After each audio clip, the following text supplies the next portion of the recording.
দর্শক আমন্ত্রণ জানাচ্ছি আলোচনা অনুষ্ঠান চ্যানেল ফোকাসে RTV ও চায়না মিডিয়া গ্রুপের এই আয়োজনের সঙ্গে আছি আমি ইউকয়ে আনন্দী। এই অনুষ্ঠানে আমরা কথা বলবো বাংলাদেশ ও চীনের দ্বিপাক্ষিক সম্পর্কের বিভিন্ন দিক নিয়ে। রাষ্ট্র ও রাষ্ট্রের সম্পর্ক নয়নের ভিত্তি হচ্ছে ইতিহাস, ভবিষ্যৎ হচ্ছে দুপক্ষের সদিচ্ছা। চীন ও বাংলাদেশের সুসম্পর্ক 2000 বছরের বেশি। অনেক গবেষক দীর্ঘদিন দুদেশের জনগণের কাছে পরস্পরের বোঝাপড়া বৃদ্ধির জন্য প্রচেষ্টা চালিয়ে আসছেন এবং নানা সুফলও অর্জন করেছেন। আজকের চ্যানেল ফোকাস অনুষ্ঠানে আমরা এমন বিশেষজ্ঞদের সঙ্গে কথা বলবো। আজ আমাদের সঙ্গে যুক্ত হয়েছেন চীনের সমাজ বিজ্ঞান একাডেমির গবেষক এবং দক্ষিণ এশীয় গবেষণা পত্রিকার উপসম্পাদক মিস্টার লিউ জিয়ান এবং বিশ্লেষক ও ঢাকা বিশ্ববিদ্যালয় ইতিহাস বিভাগের অধ্যাপক ডক্টর মেসবাহ কামাল। আপনাদেরকে আমন্ত্রণ চ্যানেল ফোকাস অনুষ্ঠানে। শুরুতে আমি মিস্টার লিওকে প্রশ্ন করি, ভালো আছেন? অনেকদিন দেখা হয়নি। আপনার রচিত বাংলাদেশ নামে বইটি প্রথমবারের মতো 2010 সালে চীনের সমাজ বিজ্ঞান গ্রন্থ প্রকাশনালয় প্রকাশিত হয়েছে। এটি হচ্ছে এই পর্যন্ত বাংলাদেশের মৌলিক তথ্য, ইতিহাস ও বর্তমান অবস্থা সম্পর্কে চীনের একমাত্র পূর্ণ বিষয়বস্তু বই। বইটি এবছর পুনঃপ্রকাশিত হবে। আপনাকে অভিনন্দন। আপনার মনে আছে 10-12 বছর আগে কি কারণে আপনি বাংলাদেশ বইয়ের লেখা শুরু করেছেন? এই বই লিখতে কতদিন সময় লেগেছে? I still remember everything clearly. At the beginning of the new century, China wanted to continue to carry out its policy of open doorism and reform. Therefore, my academy, Chinese Academy of Social Sciences, started a huge project to make introduction of the most important aspects of our important countries and international organizations in the world. And Bangladesh was considered as a very important and friendly neighbor countries. And therefore Bangladesh was listed among the project of records of various countries in the world. We call it 列国志 in Chinese. And then since I studied Bengali before, I cannot speak Bengali well, but I can read some. And so I took over the mission to write a book about Bangladesh, starting from 2003. Then first I read some books and then I wrote some papers, making introduction of the development of Bangladeshi economy and politics, from especially the important turning point in early 1990s. Bangladesh became a democratic country and a parliamentary constitutional republic. And since then, that country has developed very well. And in China, we have had a tradition of keeping records of foreign countries in Chinese official history books in the past 2,000 years. Therefore, I took over the job to do it. Then I learned many aspects of Bangladesh. I watched, I'm interested, and also I love Bangladesh. That was the main motive for me to finish the book. The book was published in 2010. It took me about 2 or 3 years to finish the book. At that time, at Hong Kong City University, had a similar project, but much smaller in scale. That it also wanted to publish a book on Bangladesh. So I sent a simplified version to the Hong Kong City University. Here are the 2 books. I think this one is what I written for the Hong Kong City University. Yeah. And this one is what I wrote for the Chinese social science literature publishing house. And we have a better in binding. This is a better luxurious binding. The Jingtong本. The book, since the book was published, and I noticed the reaction of readers. They all reacted very well. That they say from this book, they got to know what Bangladesh was really was like. I think I have done something very meaningful. আমরা একটু পরে আবার আপনার কাছে আসবো। অধ্যাপক মেসবাহ কামাল, যখন চীন ও বাংলাদেশের সম্পর্ক নিয়ে আলোচনা করি, অবশ্য এর ইতিহাস স্মরণ করা দরকার। দুদেশের বন্ধুত্বপূর্ণ সম্পর্ক সুদীর্ঘদিনের। আপনি তো ইতিহাস নিয়ে গবেষণা করেন। চীন ও বাংলাদেশের যোগাযোগের ইতিহাসের কি কি বিষয় বিশেষভাবে উল্লেখযোগ্য? চীন বাংলাদেশ সম্পর্ক, যেটা আপনি গোড়াতেই বলেছিলেন যে অন্তত 2000 বছরের পুরনো, তো সেক্ষেত্রে আমরা অনেকগুলো গুরুত্বপূর্ণ নাম পাই। চীন থেকে বেশ কয়েকজন গুরুত্বপূর্ণ পর্যটক বলুন, অথবা তারা হয়তো বৌদ্ধ ধর্মবেত্তা ছিলেন, তারা ধর্মের প্রয়োজনে এসছেন, এই বাংলায় এসছেন, পূর্ব ভারতে এসছেন, এবং তাদের মধ্যে দিয়ে কিন্তু আমরা বাংলাদেশের ইতিহাস লেখার গুরুত্বপূর্ণ উপকরণ পাই। সেজন্য আমি যেমন প্রথমেই নাম বলবো ফা হিয়েনের কথা, যিনি 337 থেকে 422 খ্রিস্টাব্দ, এই সময়কালের মাঝখানে কোন একটা সময় তিনি এসেছিলেন, এবং তখন বাংলায় ছিল গুপ্ত যুগের শাসন। বাংলায় এসেছিলেন হিউয়েন সাং। তিনি আরেকটু পরে 637 থেকে 643 এই সময়ের মধ্যে তিনি এসেছিলেন। শশাঙ্ক বাংলার প্রথম স্বাধীন যিনি নৃপতি ছিলেন তিনি ছিলেন, এবং হর্ষবর্ধন উত্তর ভারতের থানেশ্বরের রাজা, তার সাথে একটা প্রতিদ্বন্দ্বিতা ছিল। তো সেই সময় আমরা কিন্তু হিউয়েন সাং এর লেখা থেকে বাংলার ইতিহাস সম্পর্কে আমরা চিত্র পাচ্ছি। আমরা 7ম শতাব্দীতে পাচ্ছি ইত সিং এর বিবরণ থেকে বেশ কিছু বিবরণ। মা হুয়ান বলে আমাদের আরেকজন চীনা পর্যটক, তিনি এসেছিলেন মুসলমান শাসন আমলে 15 শতকে। তো এরকম ভাবে আমরা দেখছি যে আপনার 4র্থ শতক থেকে শুরু করে পরবর্তীকালে 15 শতক এবং আরো পরেও এই যাওয়া আসাটা বরাবর ছিল। ইতিহাসের প্রদোষ লগ্নে তখন থেকেই কিন্তু চীনের সাথে আমাদের যোগাযোগ, এবং চীনের মানুষের সাথে, চীনের সভ্যতা সংস্কৃতির সাথে। আপনাকে ধন্যবাদ। তো আমরা আলোচনা করব, তবে তার আগে নিচ্ছি ছোট একটি বিরতি। দর্শক দেখছেন ছেনা মিডিয়া গ্রুপের সহযোগিতায় আলোচনা অনুষ্ঠান ছেনা ফোকাস। এই পর্যায়ে নিচ্ছি বিরতি, ফিরছি একটু পরে। সে পর্যন্ত আমাদের সঙ্গে থাকুন। দর্শক, আবারও আমন্ত্রণ ছেনা ফোকাস অনুষ্ঠানে। আজকে কথা বলছিলাম চীন ও বাংলাদেশ গবেষণা নিয়ে। বিরতির পর আপনাদের আবারও স্বাগত ছেনা ফোকাস অনুষ্ঠানে। মিস্টার লিও, জ্যোতি বছর যে বাংলাদেশ বইটি পুনঃপ্রকাশিত হবে, এই নতুন সংস্করণে কি কি নতুন বিষয় যোগ করেছেন এবং এই বইয়ের পটভূমি কি? I think that the revised the second edition of by the Chinese social sciences literature publishing house.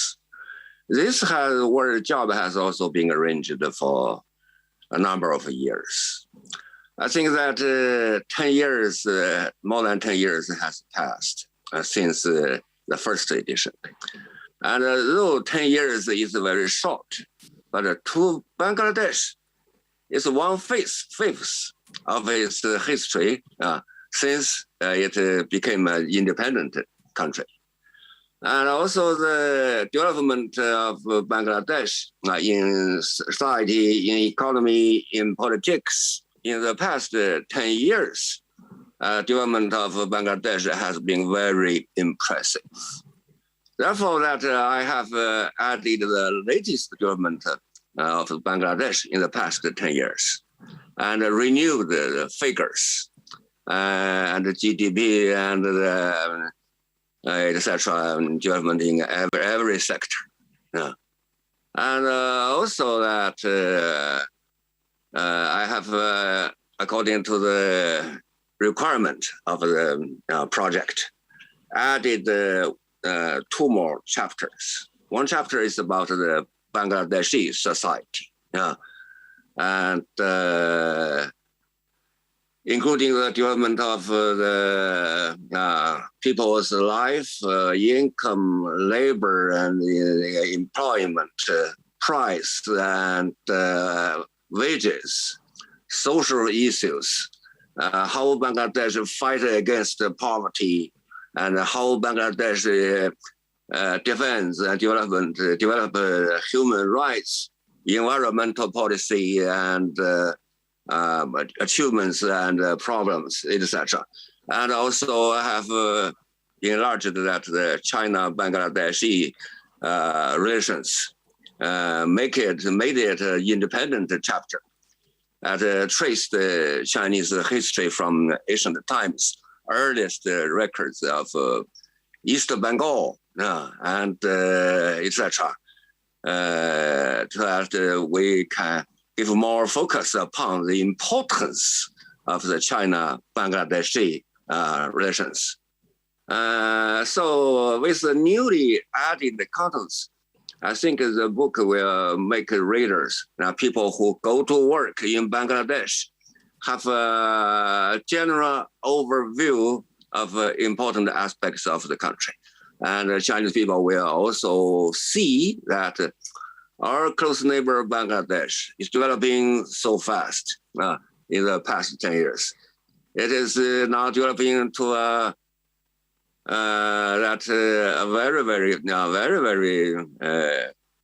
with very high developmental speed.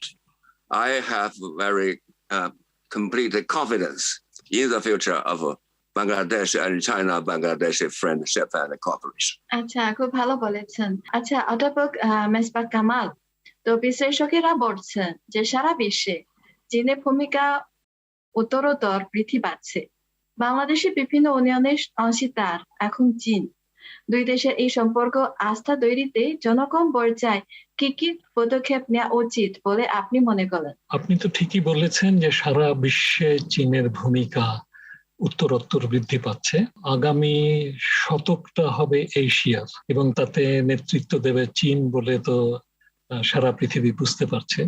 চীন পৃথিবীর সবচেয়ে বড় অর্থনীতিতে রূপান্তরিত হয়েছে, এবং এখন যেটা দেখছি যে এমনকি এই করোনার এই বিশ্বজোড়া দুঃসময়ের মধ্যেও চীনে কিন্তু প্রবৃদ্ধি হয়েছে 18.2%। বাংলাদেশের উন্নয়নের গুরুত্বপূর্ণ অংশীদার কিন্তু চীন, এবং বাংলাদেশে বেশ কিছু গুরুত্বপূর্ণ স্থাপনা তৈরিতে চীন গুরুত্বপূর্ণ ভূমিকা রেখেছে। আর যেটা আমরা দেখছি যে মানুষের সম্পর্ক হয় কয়েকটা পর্যায়ে। একটা হয় রাষ্ট্রের সাথে রাষ্ট্রের সম্পর্ক, একটা হয় রাজনৈতিক দলের সাথে রাজনৈতিক দলের সম্পর্ক, আরেকটা হয় যেটা সবচেয়ে শক্তিশালী জায়গা, স্থায়ী জায়গা, সেটা হচ্ছে জনগণের সাথে জনগণের সম্পর্ক। এই যে জনমৈত্রীর বিষয়টা, এইটাকে জোরালো করা দরকার, এবং এটাকে জোরালো করার জন্য আমি মনে করি যে আপনার এডুকেশন এক্সচেঞ্জ এবং কালচারাল এক্সচেঞ্জ, এই বিষয়টা খুব জরুরি। বুদ্ধিবৃত্তিক যে সমাজ আছেন সেই সমাজ, তারা তো গুরুত্বপূর্ণ অ্যাম্বাসেডার, গণমৈত্রীর গুরুত্বপূর্ণ অ্যাম্বাসেডার। তারা যখন এই বিষয়টাকে নিয়ে ভাবেন, চিন্তা করেন, তখন সেটা ছড়িয়ে যায় সব জায়গায়। চীনের ভালো বইগুলো বাংলায় অনুবাদ হওয়া উচিত। চীনের সাথে এডুকেশনাল এক্সচেঞ্জ কিছুটা শুরু হয়েছে। আমরা কনফুসিয়াস ইনস্টিটিউট আমাদের এখানে ঢাকা বিশ্ববিদ্যালয়ে হয়েছে, আরো কোনো বিশ্ববিদ্যালয়ে ইনিশিয়েটিভ নিচ্ছে।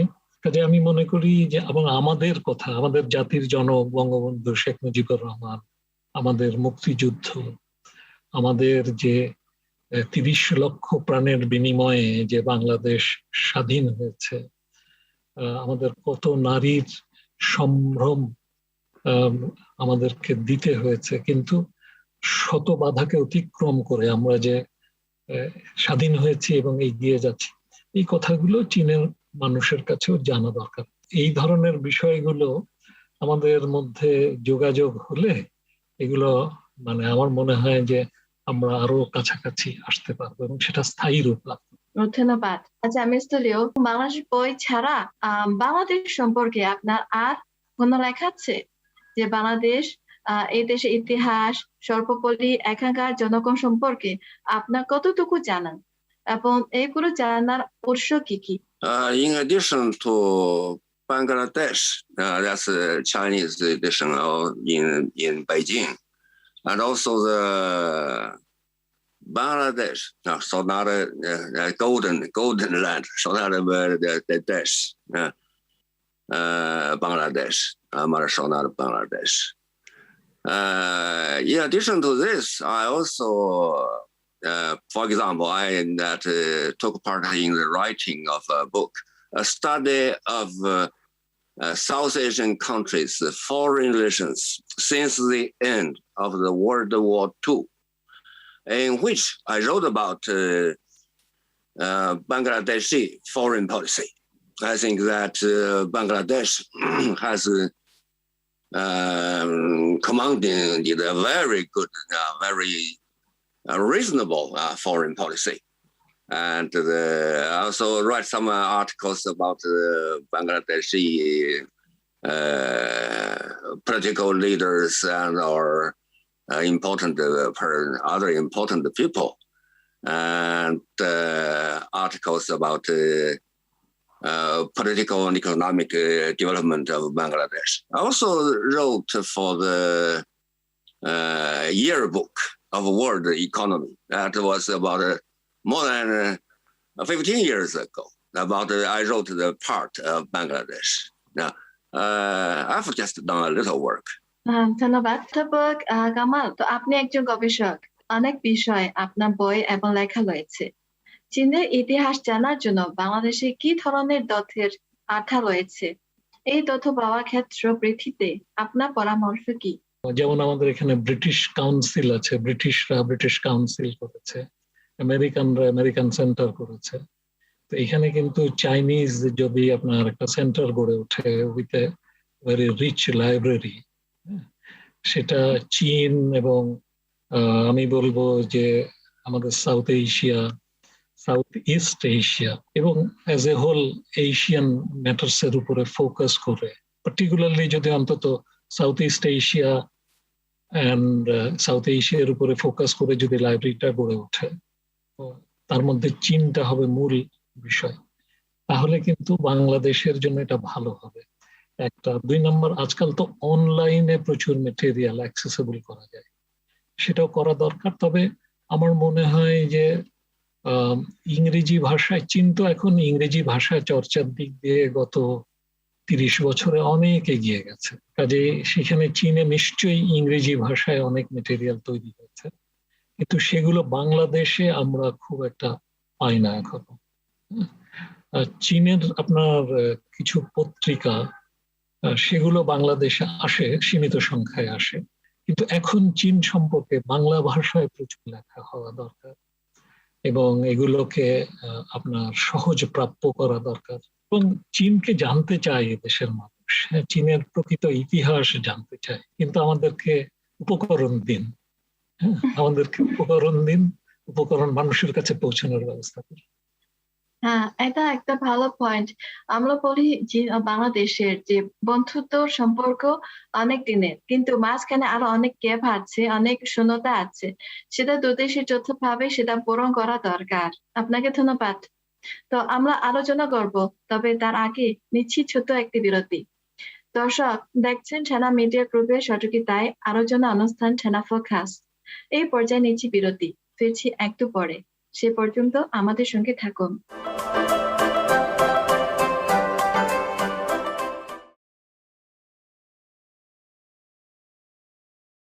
দর্শক, আবারও আমন্ত্রণ ছানা ফোকাস অনুষ্ঠানে। আজকে কথা বলছিলাম চীন ও বাংলাদেশ গবেষণা নিয়ে। বিরতির পর আপনাদের আবারও স্বাগত ছানা ফোকাস অনুষ্ঠানে। একটু আগে অধ্যাপক কামার সাথে আলোচনা করেছি। তো ঢাকা বিশ্ববিদ্যালয়ের ইতিহাস বিভাগে চীনের ইতিহাস বা চীন ও বাংলাদেশের সম্পর্ক বিষয়ে কোনো কোর্স রয়েছে? আমার খুব জানার আগ্রহ আছে। আছে এমন কোনো কোর্স? আমাদের চীনের ইতিহাস পড়ানো হয়। আচ্ছা, তো এই দেশের তরুণ শিক্ষার্থীদের কিভাবে চীনের প্রকৃত ইতিহাস জানানো যায় বলে আপনি মনে করেন? ইতিহাস বিভাগে চীন সম্পর্কে পড়ানো হয়, কিন্তু আলাদাভাবে চীনের উপরে কোনো কোর্স এখন পর্যন্ত আমরা চালু করতে পারিনি। চীন যেহেতু মানে আমাদের অন্যতম প্রতিবেশী, এবং আজকে আগামী শতাব্দী চীনকে কেন্দ্র করে আবর্তিত হবে, এটা সারা পৃথিবী বুঝতে পারছে। কাজে সেই বিবেচনা থেকে চীনের ইতিহাস, চীন বাংলাদেশ সম্পর্কের ইতিহাস নিয়ে আমাদের কিন্তু আলাদা কোর্সই হতে পারে, এবং এটা আন্ডার গ্রাজুয়েট লেভেলেও হতে পারে, হওয়া উচিত, এবং আপনার পোস্ট গ্রাজুয়েট লেভেলেও আরো গভীর অধ্যয়নের জন্য আলাদা কোর্স হওয়া দরকার। সব বিভাগের ছাত্ররাই যেন অন্তত পক্ষে জানতে পারে, বুঝতে পারে, বা যারা আগ্রহী তারা যেন অংশগ্রহণ করতে পারে, তার ব্যবস্থা দরকার। সেই জন্য কিন্তু সেমিনার, সিম্পোজিয়াম এগুলো খুব গুরুত্বপূর্ণ। এগুলো হলে যেটা হয় যে সব ডিসিপ্লিনের ছাত্ররা যে আগ্রহী সেই এসে সাথে যোগদান করতে পারে। অধ্যাপক কামাল, যখন আমি ঢাকা বিশ্ববিদ্যালয়ে ছিলাম তখন কেউ কেউ আমাকে জিজ্ঞেস করতেন, আপনারা জিনারা কি খান? জিনের নারীরা কি লোহার জুতা পরেন? এই প্রশ্ন থেকেই তো বোঝা যায় দেশের জনগণের যে জানাশোনা খুব কম। এখন 30 বছর পার হয়েছে, আপনি কি মনে করেন এখন বাংলাদেশের নাগরিকদের চীনাদের উপর ধারণা আগের চেয়ে পরিবর্তন হয়েছে? চীনারা কি খায়, মেয়েরা লোহার জুতা পরে কিনা, এই প্রশ্নগুলো আসলে এগুলো তো অজ্ঞতা থেকে হয়, না জানা থেকে হয়। তো এই যে না জানার বিষয়টা, এটা তার মানে হচ্ছে যে আমরা পরস্পরকে এখনো যথেষ্ট মানে জানতে পারিনি। আসলে চীনা বই অনুবাদের একটা সেন্টার যৌথভাবে গড়ে তোলা যায়, যেখানে বাংলা বই অনুদিত হবে চীনা ভাষায় এবং চীনা বই অনুদিত হবে বাংলা ভাষায়। এরকম যদি একটা যৌথ ইনিশিয়েটিভে যদি একটা সেন্টার গড়ে তোলা যায়, সেটা অসাধারণ হবে। চীনাদের উপর ধারণা পরিবর্তন হয়েছে, তবে আরো অনেক মানে আরো জানানো দরকার। মিস্টার লিও, আপনি বাংলাদেশ সম্পর্কে গঙ্গোমুক্তিকে জানতে বেশি আগ্রহী, এবং ভবিষ্যতে বাংলাদেশ এখানকার জনগণ সর্বোপরি দুই দেশের সম্পর্ক উন্নয়নে কোন দিকে গবেষণায় আপনার আগ্রহ রয়েছে? That personally, that I shall still watch, observe closely development of Bangladesh in every aspect. On the 50th anniversary of the founding of the People's Republic of Bangladesh, I am very happy to give the revised book as a small gift. I hope that to still watch the general development of Bangladesh. And personally, I may be taking more interest in the development of studies of Bangladeshi culture and history. I hope that I can have chances to make studies furthermore. অধ্যাপক কামাল, ভবিষ্যতে দুদেশের গবেষণা ক্ষেত্রে যে বিনিময় আরো কিভাবে জোরদার করা যেতে পারে, আপনি তো একটা পরামর্শ দিবেন? প্রথমত আমি মনে করি যে আপনার কেন্দ্রগুলো গড়ে উঠেছে ইতোমধ্যে, সেই কেন্দ্রগুলোর কথা আমাদের জানতে হবে। যেমন চীনে অত্যন্ত আনন্দের সংবাদ যে বাংলাদেশকে নিয়ে একটা ডিপার্টমেন্ট গড়ে উঠেছে, একটা বিশ্ববিদ্যালয়। এছাড়া তো আপনার সাউথ এশিয়ার অংশ হিসেবেও বাংলাদেশ নিয়ে নিশ্চয়ই গবেষণা হয়, সাউথ এশিয়ান সেন্টার, সেগুলো বা ইনস্টিটিউট যাই হোক, সেগুলো নিয়ে আপনার একটু জানা দরকার। আমাদের এখানে সেরকম সেন্টার্স গড়ে তোলার জন্য উদ্যোগ নেওয়া দরকার। ঢাকা বিশ্ববিদ্যালয়ে কিন্তু আপনার সেন্টার ফর জাপানিজ স্টাডিজ আছে, তাহলে সেন্টার ফর চাইনিজ স্টাডিজ কেন থাকবে না? যদি একটু উদ্যোগ নেওয়া হয় তাহলেই কিন্তু এটা হতে পারে। আরেকটা হচ্ছে যে আমি মনে করি যে চায়নাতে বাংলাদেশ নিয়ে যে চর্চাটা হয়, যেমন প্রফেসর লিউ চিয়ামের যে বই, সেই বইটাও যদি বাংলায় অনুবাদ হয় তাহলে তো আমরা অত্যন্ত আনন্দিত হব। আমি যদি কংক্রিটলি বলি, আমি বলবো যে গবেষণার জন্য ডেডিকেটেড সেন্টার গড়ে তোলা। মিস্টার লিও, এখন আমি আপনার কাছ থেকে কিছু পরামর্শ শুনতে চাই। Yeah, that we know that two countries for their cooperation, for their friendship. That we need to, in addition to politicians' contacts, people-to-people contacts, scholars contact with scholars. That China now has more and more people studying Bengali. That we need all levels to develop their positive functions, so that we can promote the understanding of each other better. In addition to the mutual translation project between China and India that were agreed by the two prime ministers, Chinese premier and Indian prime minister, that also a few years ago, also we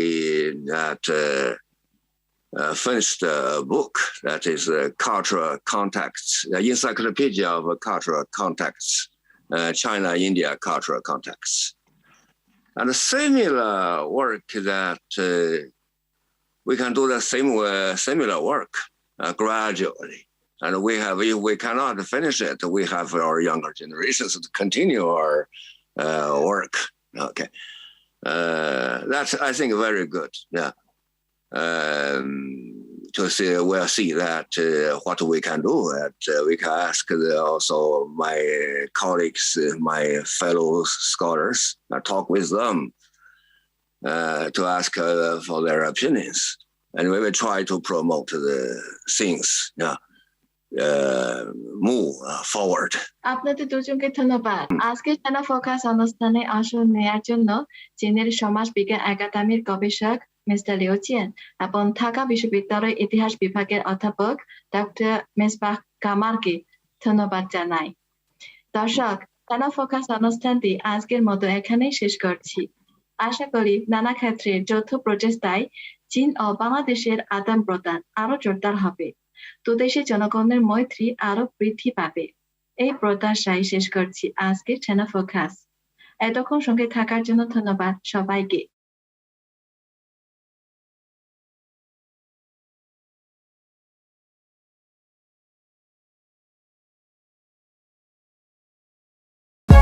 For more updates, subscribe and press the bell icon on YouTube app and never miss another update.